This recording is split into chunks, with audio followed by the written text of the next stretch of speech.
इमरान खान साहब एक बयानिया जो है वो तबाह कर देंगे। ये जो पिछले चंद दिनों में एक बयानिया बनाने की कोशिश की गई है ना, कि इमरान खान साहब के बारे में बयानिया बनाया गया कि वो बहुत डेस्परेट हैं कि मेरे साथ मुज़ाकरात किए जाएं, मेरे साथ डील की जाए। इमरान खान साहब इस बयानिए को वाड़ के रख देंगे और बाहर जब आएंगी उनकी बहनें या उनसे मिलने वाले लोग, तो जो लोग सच बोलते हैं वो आकर बताएंगे जनाब इमरान खान साहब तो ये डटे हुए हैं और ये बात कर रहे हैं, ये बातें तो गलत हैं। तो कंप्रोमाइज किस्म के लोगों को इमरान खान साहब से मिलवाया जा सकता है आने वाले वक्त में भी। और अगर वो लोग मिले जो बाहर आकर सही बात कहते हैं तो फिर सूरत बदलेगी। देखिए, धरने की सूरत में इमरान खान साहब की बहनों को गिरफ्तार भी किया जा सकता है, ये भी आप बात याद रखिएगा। और ये रियासत ये करने की कोशिश करेगी। अगर वहां पे पाकिस्तान तहरीक इंसाफ की क़यादत मौजूद नहीं होगी, MNAs, MPAs, सेनेटर्स, वुज़रा, ये सारे अगर वहां मौजूद ना हुए तो मुमकिन है कि इमरान खान साहब की बहनों को गिरफ्तार करने की कोशिश की जाए। क्योंकि अगर उन्हें गिरफ्तार कर लिया गया तो उसके बाद उनकी मुलाकातें रुक जाएंगी और फिर मदद एस्टेब्लिशमेंट 2 हफ्ते और निकाल सकती है और उनको अब बहुत थोड़ा टाइम चाहिए चीज़ों को सेटल करने के लिए। जो बयानिया तश्कील दिया जा रहा है उसमें तासुर जो बन रहा है, खासतौर पर आज़म सबाती साहब और अली अमीन गंडापुर साहब और बैरिस्टर सैफ साहब की मुलाकातों के बाद तासुर यह बनाया जा रहा है कि इमरान खान मुज़ाकरात के लिए डेस्परेट हैं, लेकिन ऐसा नहीं है। 10 दिन की जो कार्रवाइयां और चीज़ें जो हुई हैं पाकिस्तान में इमरान खान साहब से लेकर जो एस्टेब्लिशमेंट ने गेम डाली है वो चीज़ें कार्रवाइयां मैं आपके सामने रख देता हूं। नंबर 1, ओवरसीज पाकिस्तानियों को आपस में तकसीम करने की कोशिश की गई और इसके लिए एक पूरी फजा बनाई गई, लेकिन वहां पे अभी इतनी बड़ी कामयाबी नहीं हुई। नंबर 2, ओवरसीज पाकिस्तानियों और सोशल मीडिया को आपस में लड़वाने की एक साजिश की गई। नंबर 3, पाकिस्तान तहरीक इंसाफ में तकसीम की भरपूर कोशिशें की गई, एक दूसरे के खिलाफ स्टेटमेंट्स। अली अमीन गंडापुर साहब ने खैबर पख्तूनख्वा की तमाम अहम क़यादत के ऊपर इल्ज़ामात लगा दिए सीधे सीधे। तो ये वो चीज़ें हैं जिनसे तफरीक पैदा होती है और तकसीम पैदा होती है। तो तहरीक इंसाफ को तकसीम करने की कोशिश भी की गई, अवाम को मायूस करने की कोशिश की गई कि कुछ नहीं होना। बार बार ये कहा जाता है कि एस्टेब्लिशमेंट से बात किए बगैर इमरान खान बाहर नहीं आ सकता, क्योंकि सोशल मीडिया जो है वो कंट्रोल नहीं हो रहा तो इमरान खान बाहर नहीं आ सकता। तो ये एस्टेब्लिशमेंट इमरान खान को कभी बाहर नहीं आने देगी, पार्टी के पास इमरान खान को बाहर लाने का कोई फार्मूला नहीं है। ये बातें कर करके लोगों को मायूस भी किया गया। ये चौथी साजिश है जो गुज़िश्ता 10 दिन के अंदर बहुत तेजी से की गई है।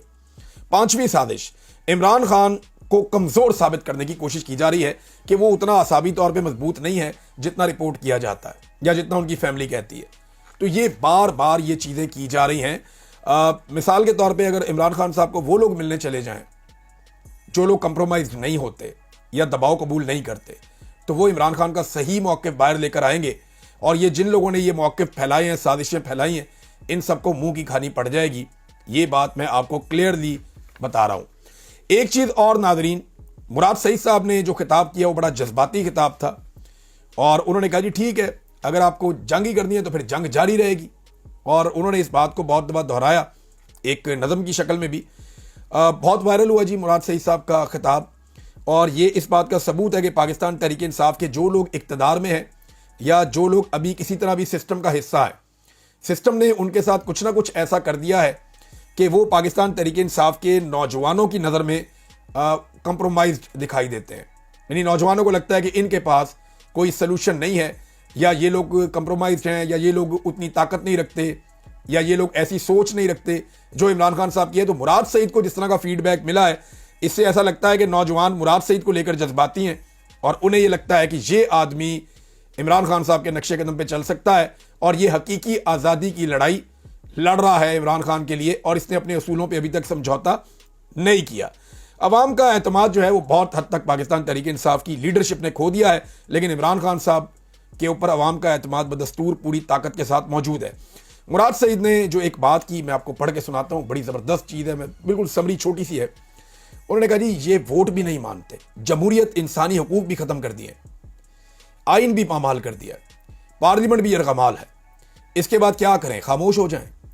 इमरान खान, बुशरा बीबी और हज़ारों कारकुनान जो जेलों में हैं इनको भूल जाएं, गोलियां चलाई भूल जाएं, मान जाएं कि एक बादशाह सलामत है।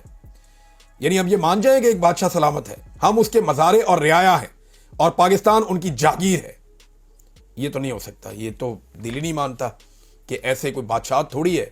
हम भी पाकिस्तान के उतने ही शहरी हैं जितना कोई सरकारी मुलाजिम पाकिस्तान का शहरी है, या कोई ओहदे या सीट के ऊपर बैठा हुआ शख्स पाकिस्तान का शहरी है। हमारा भी पाकिस्तान उतना ही है और हम भी उतने ही मुहिब्बे वतन हैं। हम भी पाकिस्तान में हर चीज़ के ऊपर टैक्स देते हैं, पाकिस्तान से प्यार करते हैं। ये नहीं हो सकता कि आप ये तफरीक पैदा करें। हम किसी को बादशाह सलामत और खुद को उसकी रियाया तस्लीम नहीं करेंगे, जंग जारी रहेगी। ये जनाब मुराद सईद साहब ने कहा। और नौजवानों की उम्मीदों का महवर मुराद सईद साहब हैं, बड़े बड़े नाम नहीं है, क्योंकि ये जो एक तकरीब हुई है इसमें कोई गंडापुर साहब या जुनैद अकबर साहब या जो बाकी पाकिस्तान तहरीक इंसाफ के बड़े बड़े नाम हैं, बैरिस्टर गौहर हो गए या उमर अयूब साहब हो गए या बाकी लोग, उन्होंने इसमें तकरीरें नहीं की। ये खालिसतन पाकिस्तान तहरीक इंसाफ की यूथ थी और इसके अंदर उनके जो यूथ के रहनुमा हैं जैसा कि शाहिद खटक, सुहेल अफरीदी, मीना खान अफरीदी और दीगर लोग हैं, ये उन्होंने इसको मामले को संभाला था और मुराद सईद ने इनको लीड किया था पीछे से रहकर। लेकिन मुराद सईद साहब की तकरीर जो है वो बड़ी ज़ोरदार थी। नादरीन, अब प्रेशर बढ़ाने का वक्त है तो ओवरसीज़ पाकिस्तानी दोबारा से एक्टिवेट हो गए हैं। पूरी दुनिया में ओवरसीज़ पाकिस्तानियों ने अनाउंसमेंट्स शुरू कर दी हैं। 10 डाउनिंग स्ट्रीट पे एहतजाज का ऐलान किया। लंदन में ओवरसीज़ पाकिस्तानियों ने 12 अप्रैल हफ्ते के रोज़ रजीम चेंज के 3 साल मुकम्मल होने के बाद वो वहाँ पे एहतजाज करने जा रहे हैं, जबकि इसका जो स्लोगन रखा गया है, मैं वापस आ रहा हूँ। इमरान खान साहब की फ़ोटो लगाकर उसके नीचे लिखा है, मैं वापस आ रहा हूँ। ये उम्मीद दिलाता है पाकिस्तान तहरीक इंसाफ को। फिर 9 अप्रैल को बरोज़ बुध मैनचेस्टर में एक एहतजाज की कॉल दी गई है पाकिस्तान तहरीक इंसाफ की जानिब से 4 बजे शाम को। तो यहाँ पे भी यही स्लोगन है और इसी तरह से एहतजाज किया जाएगा। तो ओवरसीज़ पाकिस्तानी यहाँ बरतानिया में मुतहर्रिक हो गए हैं। यूरोप से इतलात आ रही हैं कि वो भी प्लान कर रहे हैं एहतजाज, जबकि अमेरिका में भी एहतजाज का प्लान किया जा रहा है। वो इसलिए कि रजीम चेंज ऑपरेशन को 3 साल मुकम्मल हो गए और इन 3 सालों में एक तबाही फेरी है मौजूदा हुकूमत ने, जिसकी माजी में कोई मिसाल नहीं थी। अब नादरीन, जैसे जैसे चीज़ें एक सिमत में आगे बढ़ रही हैं, वैसे वैसे सारे अपनी अपने मोर्चों में जा रहे हैं। नवाज शरीफ साहब फिर से जो है वो अपने इलाज के लिए, अपने तिब्बी मुआयने के लिए बरतानिया जा रहे हैं और वहाँ पे वो क़याम करेंगे। पहली खबर के मुताबिक 2 हफ्ते के लिए जा रहे हैं। वैसे मियाँ साहब जाते हफ्तों के लिए हैं, आते सालों बाद हैं। अल्लाह करे इस दफ़ा वो जल्दी आ जाएँ। मियाँ साहब ने पंजाब पे हुकूमत की, अपने लिए कोई अस्पताल नहीं बना पाए। मियाँ साहब के भाई ने पंजाब पे 3 मरतबा हुकूमत की, वो अपने भाई के लिए कोई अस्पताल नहीं बना पाए।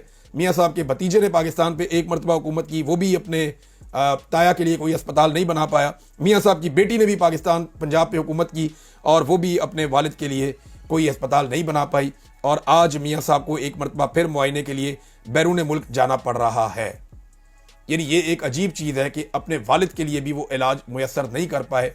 ये सारे मिलके पूरा टब्बर इनका इक़्तिदार में है पिछले 40 साल से, लेकिन ये यहाँ पे एक भी ऐसा अस्पताल नहीं बना पाए जहाँ पे मियाँ साहब का इलाज हो सके। देखिए, दुनिया में जाके लोग इलाज करवाते हैं, लेकिन आप हुक्मरान रहे हैं इस मुल्क के, आपको तो अपने मुल्क के अंदर इलाज करवाना चाहिए। ये इलाज के बहाने एक्चुअली बाहर जाते हैं, बाहर जाके अपनी पॉलिटिकल एक्टिविटीज़ करते हैं।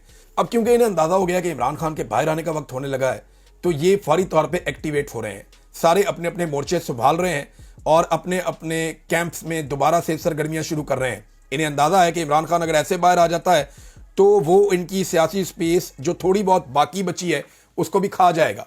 जेल में बैठने उसने इनको तबाह किया, तो बाहर आकर वो क्या करेगा इसका अंदाजा आप कर सकते हैं।